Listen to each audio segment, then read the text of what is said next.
Chapter 17. The bear sniffed my hand. Then he licked my arm again with that rough tongue. He opened his mouth. I could see his long, sharp, white teeth. I could feel his breath as those huge jaws moved closer to my flesh. Despite my closed mouth, that little squeaking sound snuck out again. But there was another sound, the sound of a bell, a deep, rumbling bell, a gong. I remembered the old woman's words. I looked toward the sound, but without moving my head. Only my eyes moved. The old woman stood near the front of her shack. She leaned over the huge black pot. The wood-handled hatchet was in her hand. She banged the blunt end of it time and again into the side of her big black kettle. The ringing sound that came from it was so deep and loud it seemed to rattle the bushes. Just as those powerful jaws were about to close around my wrist, the bear stopped. He raised his head and looked toward the old woman. She said something in the strange language she sometimes used and hit the pot one last time. The bear crashed through the thorn thicket beside me and lumbered toward the old woman. The long, sharp thorns didn't bother him a bit. The old woman dropped the hatchet. She scooted a pan toward the bear with her foot and stepped away. The bear sniffed at whatever was inside. Then he sat on his haunches and started gobbling it down. The witch came back to where I was trapped in the thorns. "Dumb kid," she muttered. One thorn at a time, she helped me get loose. "If bear no get you, lime bush eat you up for sure." It took forever to pick and pry me loose from the bush. The old woman kept one eye on the bear, talking all the time she worked. "Lime bush like dry place, swamp not dry. I plant these here in sand because sand not hold water. It dry and lime bush like dry. Birds and animals like lime bush. Feel good, good place to hide. Lime bush no like people though." She pulled a thorn from my knee. I winced, but never took my eyes from her or the bear, either one. "Is he your pet?" I asked. "Bear no pet. I find him when him little. Somebody shoot de mama. I feed and take care. He no pet though. Just come back sometime to say hi and see if I feed him." "Is he gentle?" "No. De bear, he eat your face off."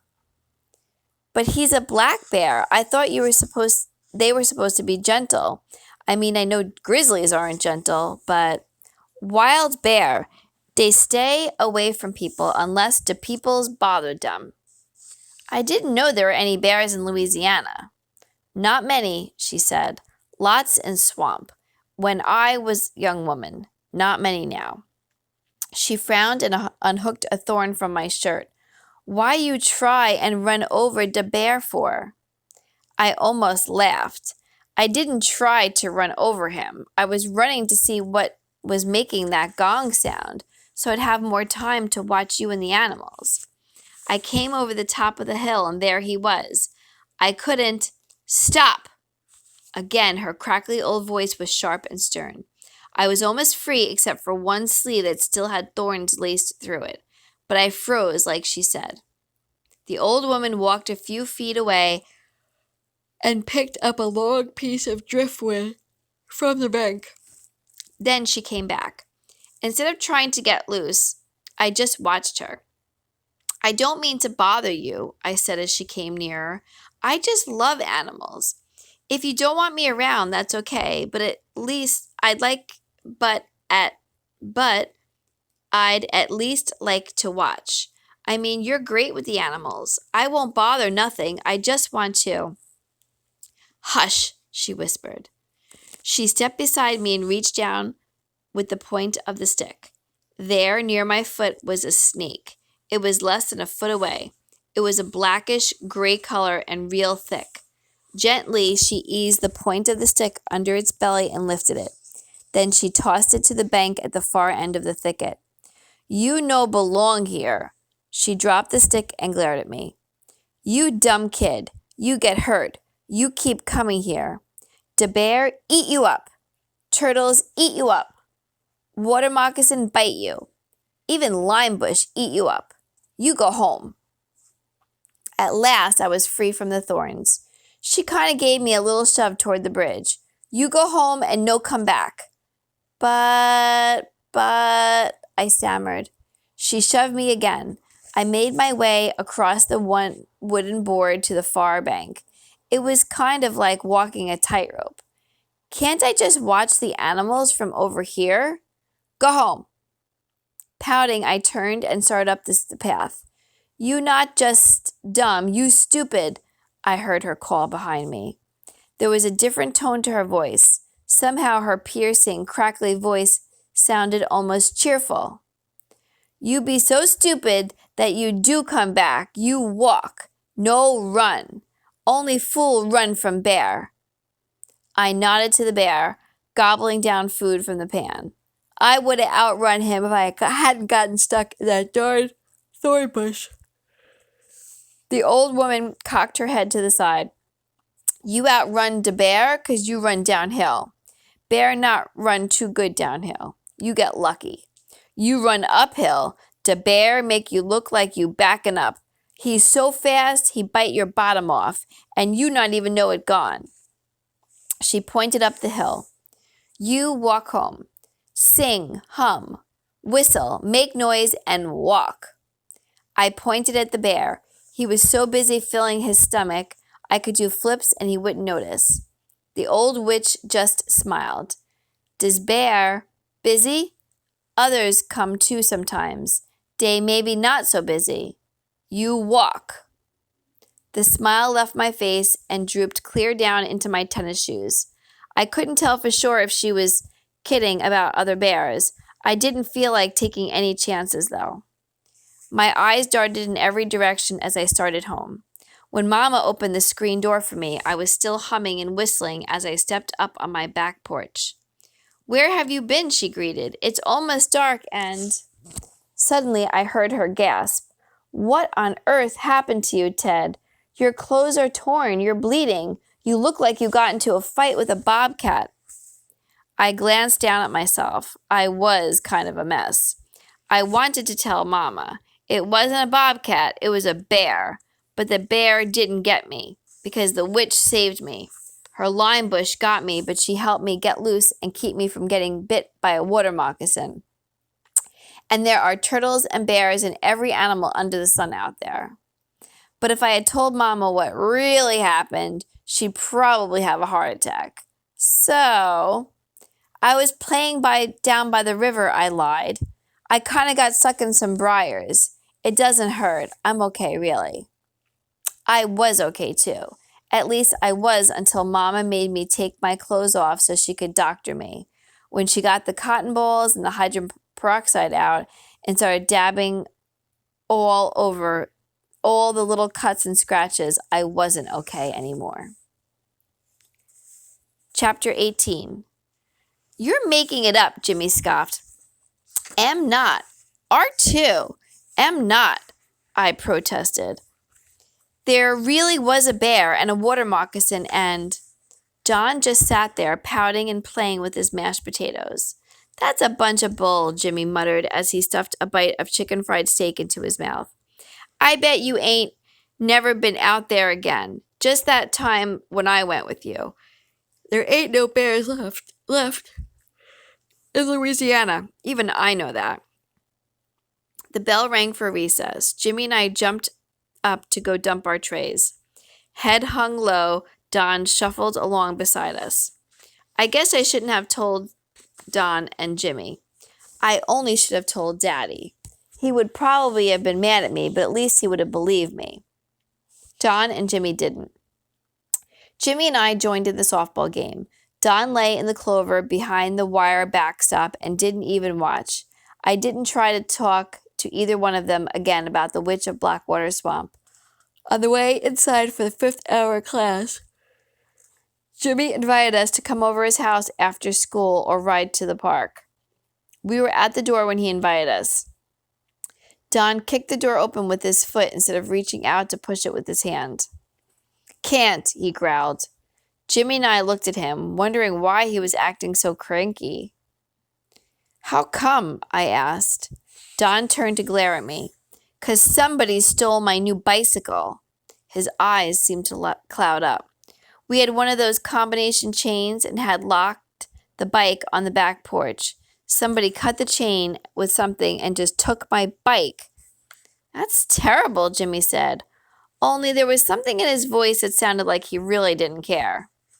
It was terrible. Don loved that new bike. The last time we rode to the park, he got a little scratch on the chain guard when he lifted it over the rock wall. I remembered how he almost cried. I hadn't known what to say, so I just stood there. Don pushed his way through the door.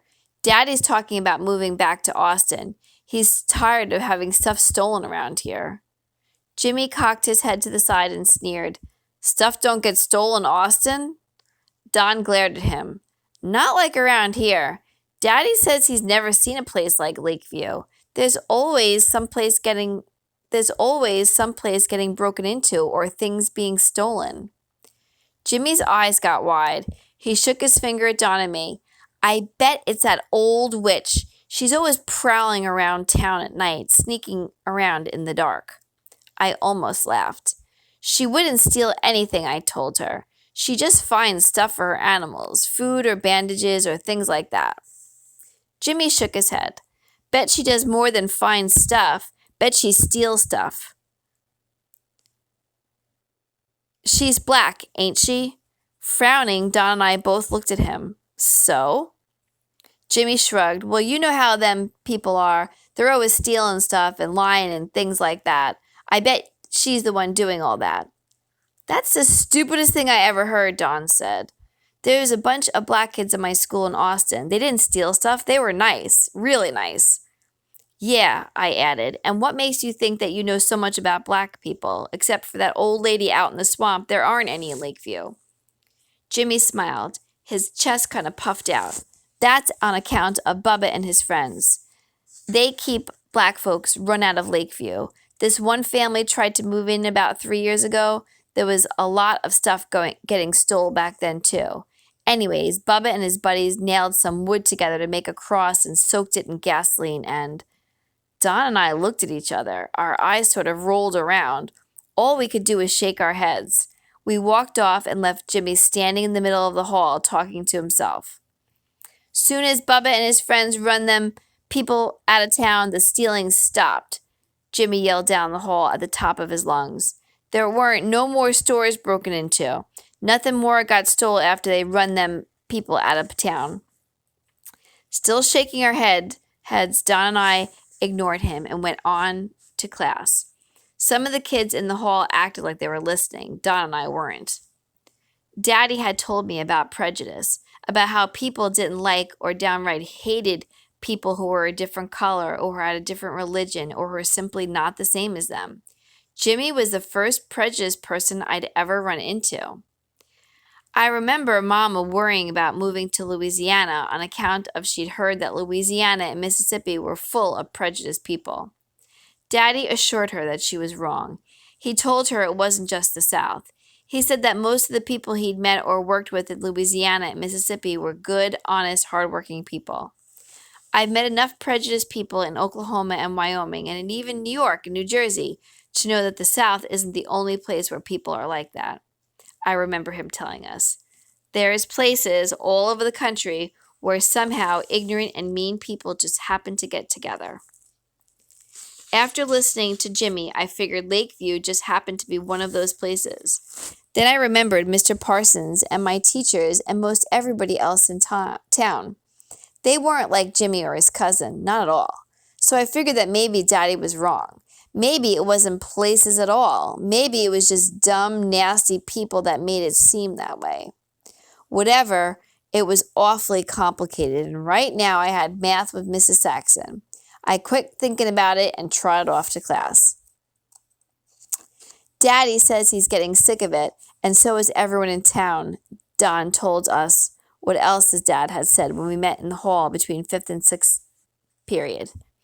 There's some kind of big meeting down at the courthouse tonight. Daddy says if the sheriff and the police chief don't get all the break-ins straightened out and stopped, we're moving. Jimmy shrugged. I wondered if Mr. Parsons knew about the meeting. I figured I'd stop by the store and tell him on my way home from school. Maybe Daddy would come tonight. If he was, he'd probably like to know about the meeting. Oh, maybe Daddy would be home tonight. If he was, he'd probably like to know about the meeting too. Mr. Parsons already knew, and Daddy wouldn't be home until Friday. The next day at school, I found out that it was a good thing Daddy wasn't home. Mr. Parsons' store, Miss Dr. Lyon's dentist's office, and 2 houses that belonged to people who also went to the meeting got broken into that night. If Daddy had been home, we would have probably gone to the meeting. Our house might have been broken into as well. Don and I ate lunch alone that day. Jimmy was absent. We're moving, Don told me at lunch. We're going back to Austin just as soon as Daddy can sell the house. Guess that's why the next day when Jimmy asked me to ride my bike or come over and play with him, I said, sure. With Don leaving and no one else to pal around with, Jimmy was the only friend I had. Like I'd said before, Jimmy wasn't very nice. He said dumb stuff, and he thought his cousin Bubba was the greatest thing in the world. Even so, it was better than not having any friends at all. At least that's what I thought. The end of chapter 18.